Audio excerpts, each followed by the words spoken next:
નમસ્કાર, super prime ટાઈમમાં આપનું સ્વાગત છે। હું છું અક્ષય। રાજ્ય સરકાર દ્વારા 10 વર્ષ બાદ પાટીદાર અનામત આંદોલનને લઈને મહત્વનો નિર્ણય કરવામાં આવ્યો। સરકારે નક્કી કર્યું છે કે હવે તમામ કેસને પરત ખેંચવામાં આવશે અને તેની જાહેરાત રાજ્ય સરકારના પ્રવક્તા મંત્રી ઋષિકેશ પટેલ દ્વારા પત્રકાર પરિષદ કરીને કરવામાં આવી અને આંદોલનકારીઓ માટે આ પત્રકાર પરિષદ જાણે કે મોટો હાશકારો લઈને આવી, કારણ કે તમામ કેસ પરત ખેંચાયા છે। સરકાર મુજબ હવે માત્ર 4 કેસ બાકી રહે છે કે જે ખેંચવાના બાકી છે। હાર્દિક પટેલ કે જે 2015નો પોસ્ટર બોય હતો અને ત્યારે જ્યારે ભારતીય જનતા પાર્ટીના ધારાસભ્ય છે ત્યારે તેઓએ સૌથી પહેલા સરકારનો આભાર માન્યો અને કહ્યું કે આ તમામ લોકોને ન્યાય સમાન છે કે જે સરકારે આ વખતે નિર્ણય લીધો છે। આનાથી આવનારા સમયમાં પણ યુવાઓને ફાયદો થશે। સામાજિક સંસ્થાઓ પણ ખુશ છે। ચાહે ખોડલધામ હોય કે ઉમિયાધામ, તમામ જગ્યાએથી આભાર માનવામાં આવી રહ્યો છે કે સરકારે સમાજ તરફ વિચાર્યું અને ભૂપેન્દ્ર પટેલની સરકારે તમામ લોકોને આરોપ મુક્ત એટલે કેસ પરત ખેંચી લીધા છે। આ તરફ સૌથી મોટો પડકાર એ છે કે જે એક અવાજ ઉઠ્યો છે અન્ય સમાજના લોકો તરફથી, ચાહે એ કરણી સેના હોય, ક્ષત્રિય સમાજ હોય, આદિવાસી સમાજ હોય કે પછી દલિત સમાજ હોય, તેઓ પર લાગેલા પણ જે આંદોલન દરમિયાનના સમાજના કેસો છે તે પરત ખેંચવાની પણ માંગ થઈ રહી છે। ત્યારે આ માંગ એ સરકારની મુસીબત આવનારા સમયમાં વધારી શકે છે અને એટલા માટે આજનો દિવસ એ રાજ્યના પરિપ્રેક્ષમાં ખૂબ મહત્વનો રહ્યો। આંદોલનકારીઓને હાશકારો થયો।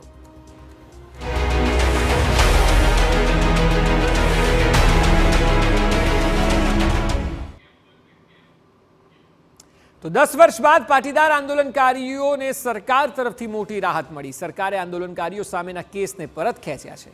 આ નિર્ણયની સાથે જ આંદોલનના ચહેરાઓ અને સામાજિક સંસ્થાઓએ સરકારનો આભાર માન્યો। એટલે કે જે લડાઈ પાટીદાર સીએમ સમયે શરૂ થઈ તેનો અંત પણ પાટીદાર સીએમ જ લાવ્યા છે। પરંતુ હા, આ નિર્ણય બાદ અન્ય સમાજ પણ પોતાના પરના કેસ પરત ખેંચવા માટે સરકાર પર દબાણ લાવી રહ્યું છે અને આનાથી સરકારના પડકાર વધી શકે છે।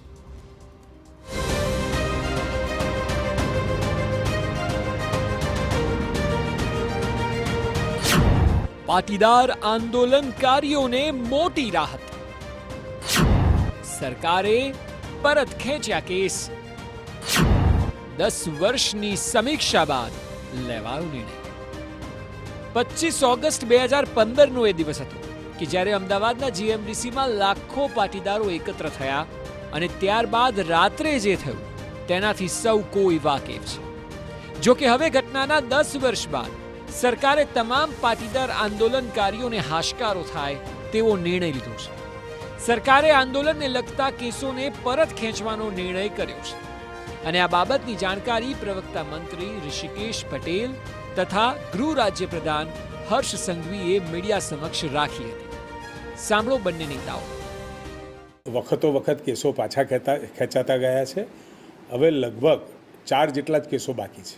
અચ્છા, કેસ ખેંચવામાં આટલો બધો સમય કેમ લાગ્યો? દરેક ન્યાયિક પ્રક્રિયા છે, એક વખત કેસ ન થાય એમાંથી કેટલી કલમો લાગી છે, કેટલા કેસ પરત ખેંચાઈ શકે એવા છે, એ બધાની સમીક્ષા કર્યા પછી આ પ્રક્રિયાને સમય લાગ્યો છે।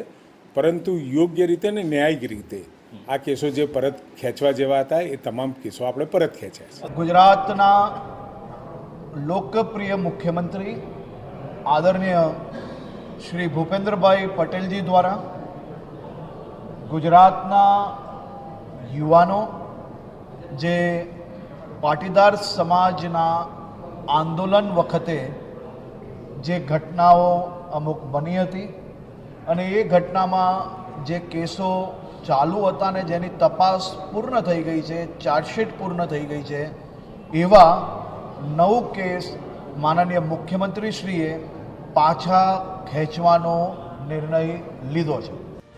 આ નિર્ણય લેવાતા જ પાટીદાર આગેવાનો અને તે સમયે આંદોલનનો ચહેરો હતા તેવા હાર્દિક પટેલ અને લાલજી પટેલે સરકારનો આભાર માન્યો। લાલજી પટેલે કહ્યું કે ચલો મોડે મોડે પણ સરકાર જાગી તે મહત્વનું છે। માનનીય ભૂપેન્દ્રભાઈની સરકારે જે આંદોલન દરમિયાન રાજદ્રોહ સહિતના જે કેસો હતા એવા 14 કેસો પાછા ખેંચવાનો હાલ નિર્ણય કર્યો છે। એટલે આજે પુનઃ એકવાર ધાંગધ્રા મારા માટે સુકન્યાળ સાબિત થયું છે અને એની અંદર એ કેસોમાં લગભગ કલોલ, મહેસાણા, સુરત અને અમદાવાદ એવા લગભગ 14 કેસો છે અને લગભગ 30 થી 35 યુવાનોને આ કેસ પાછા ખેંચવાના કારણે લાભ થશે। અને આંદોલનના કારણે જે બિન અનામત આયોગ નિગમ બન્યો, 1000 કરોડ યુવા સ્વાવલંબન યોજના બની અને 10% આર્થિક ધોરણે અનામતનો પણ લાભ મળ્યો. એટલે હું માન્ય રાજ્ય સરકારનો અને કેન્દ્ર સરકારનો વિશેષ આભાર પણ વ્યક્ત કરું છું. ભૂતકાળના 2-3 સીએમ હતા, એમને અને એમના મંત્રીઓ જોડે જ્યારે પણ મિટિંગ થઈ તો પાટીદાર સમાજના કેસો પરત ખેંચવાનો અમારો મુખ્ય મુદ્દો હતો. તો આજે આનંદની વાત છે કે ભાઈ પાટીદાર સમાજના જે કેસો પરત ખેંચવાની વાત છે એ પાટીદાર સમાજના યુવાનોની આજે જીત છે. કારણ કે આ કોઈ વ્યક્તિગત લડાઈ નથી, સમાજ માટેની લડાઈ હતી. એટલે જે પણ કેસો પરત ખેંચવામાં આવ્યા હોય એ પાટીદાર સમાજ માટે બહુ સારી વાત છે. અન્ય ચહેરાઓ કે જેમના ઉપર કેસ હતા તેવા મોટા નામમાં દિનેશ બામણિયા અને અલ્પેશ કથિરિયાનો સમાવેશ થાય છે. આ બંને પોતાની પ્રતિક્રિયામાં સરકારનો આભાર માન્યો હતો. આ કેસો પૈકી અલ્પેશ કથિરિયા, હાર્દિક પટેલ, ચિરાગ દેસાઈ, વિપુલ દેસાઈ અને મારો આ કેસમાં સમાવેશ થયો છે. ઘણા ગંભીર કેસો 307 જેવી કલમના કેસો પણ મહેસાણા જિલ્લા અને કડી વિસ્તારના સહિતના ગુજરાતના 14 જેટલા કેસો ગઈકાલે મુખ્યમંત્રી દ્વારા પરત ખેંચવાનો નિર્ણય કરવામાં આવ્યો છે. તે બાબતે હું એમનો આભાર માનું છું. આ લડાઈમાં ગુજરાતના તમામ આંદોલનકારીઓ જોડાયા, એમનો પણ આ તકે હું આભાર માનું છું કે સત્યની જીત થઈ અને સત્યમેવ જયતે.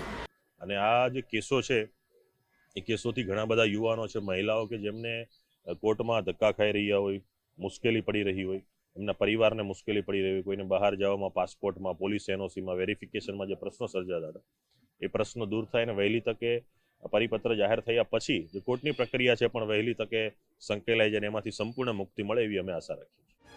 આ તરફ આંદોલન સમયે હાર્દિક પટેલ સાથે છાશવારે ટસલ થતી હોય તેવા કોઈ નેતા હોય તો તે સમયના નાયબ મુખ્યપ્રધાન નીતિન પટેલ હતા. નીતિન પટેલે પણ પોતાની પ્રતિક્રિયા આપતા સરકારના આ નિર્ણયને આવકાર્યો હતો.